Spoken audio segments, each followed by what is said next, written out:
Hey, Sassy Stuff. It is Bailey and Georgia here for the last hoop updates of the season. The Florida Gators are the national champions this year.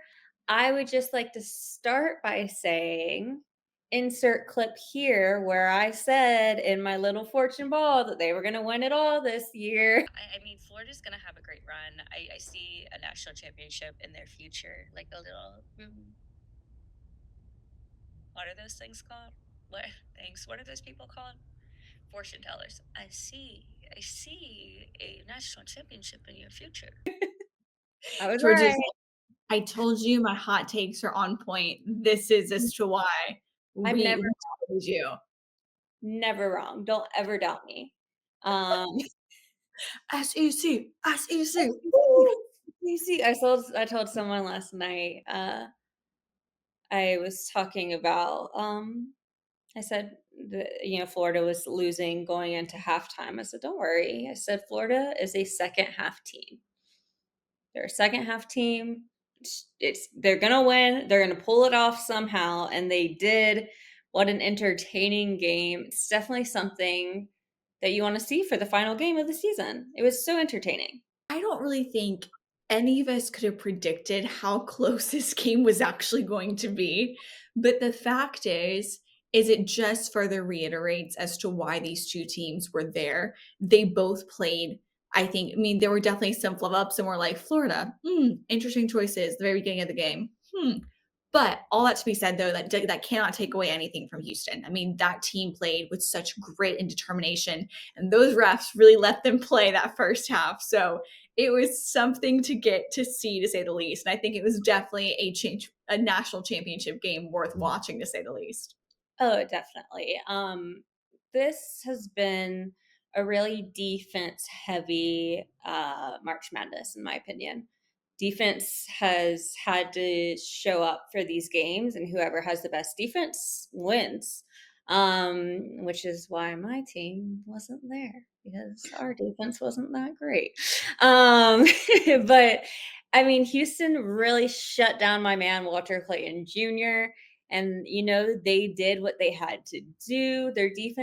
Houston's defense was just so impressive, and it really did look like they were just going to lock down the whole offense.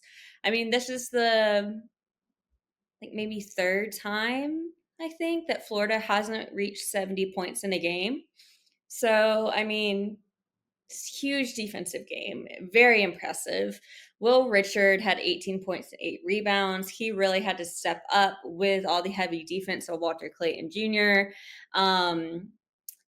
Walter Clayton Jr. How many times am I going to say this man's name? He only finished with 11 points, and they were all in the second half. But he did get that stop on Emanuel Sharp from taking the game-winning three.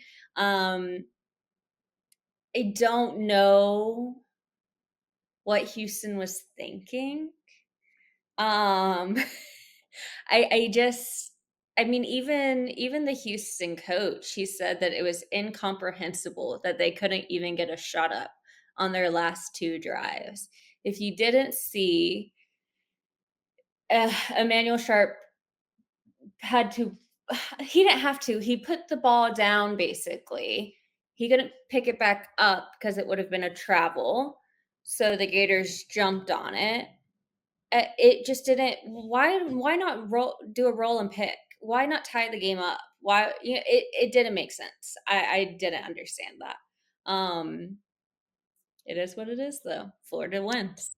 Man, and let's kind of recap the two going back. So final score was 65-63 Gators to the Houston Cougars. And going into the end of the first half, Houston was only up 31-28. So the lead wasn't as significant then. However, beginning into the second half, that's where a 12-point lead that Houston had started to really make fans. And I think the Gators themselves pretty concerned. It definitely got that spirit rising, got them moving forward. And Georgia just recapped some pretty crucial moments that Florida players and Houston players also led to the Gators ultimately becoming the national champions. But I think where this is such a unique situation is I can only imagine being Houston, still going for that first national title. This is their third loss in the title game in the last like recent years, which is definitely frustrating to say the least. And I think their coach and their comments, like what you're saying about it being incomprehensible, it shows where there's a lot of improvement to be made. And I don't disagree with you. Defense was definitely the strategy to seeing success this season and whenever you were competing in this NCAA tournament. But all that to be noted on, Georgia, who do you think, though, from Florida were the really crucial standouts of actually securing this national title? Forget this game, but let's talk the entire season. We know that this game was intense, but who do you think was super responsible on the Florida Gators team for getting them to this point? I mean, you got to start with the coach. Coach Golden is a great coach. You can tell he really cares about his team, and he has a good coaching style. And then obviously my man that I never shut up about, Walter Clayton Jr. I mean, come on, I can't get enough of him. I mean, what a way to say goodbye. Um, just incredible. Did he perform like he does usually? No, but that's okay because he saved the game at the end.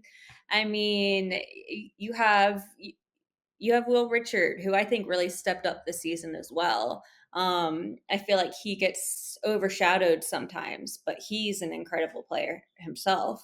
They had they've just had such an amazing team, and like they've had such a good second half team as well. I feel like they do better when they're losing going into halftime. Like I feel like they're like, okay, we're about to lose, we got to step it up. But yeah, I they have so many amazing players. Think you're so right though, and the fact that this team is definitely so leader heavy. It's going to be interesting watching them head into next season as they lose some really crucial players and they continue to make it up. And obviously, Lord knows what the transfer portal is going to do when it comes to the men's basketball section of everything. But I think one thing that can be celebrated for sure is that this is Florida's first. Actually, this is their first national title win since 2007. It's their third national title. Overall. So an incredible, incredible feat for Florida. And I think once again, we have such a significant win behind this, just being a part of the SEC period. This further reiterates that this conference was the most dominant one of all of the conferences out there this entire season.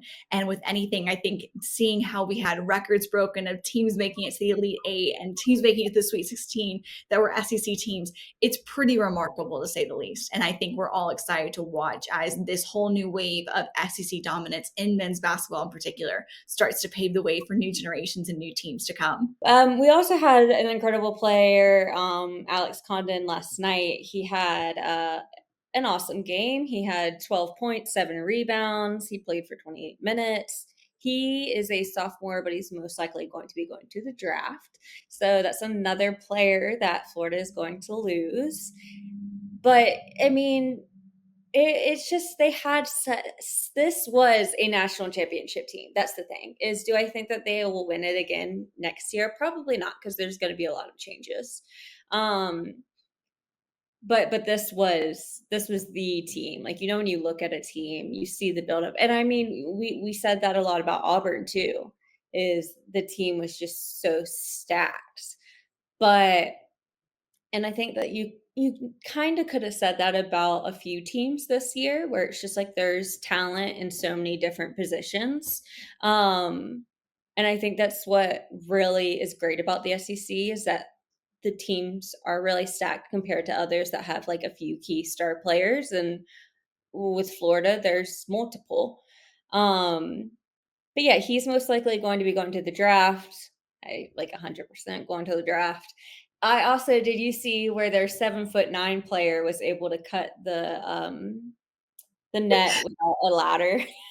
I was like, "You go, my man." That must be quite the realization to be like, you could literally dunk whenever you wanted, cut a basket net whenever you wanted. I mean, just wild. I just imagine like having a little baby and being like, oh, like his name's Oliver. Like nobody names their kid Oliver thinking they're gonna be 7'9". Like, because if you told me, hey, your kid's gonna end up being 7'9", I'd be like, Goliath. What do you mean? Here, Goliath. And then he was like, hi, my name's Oliver.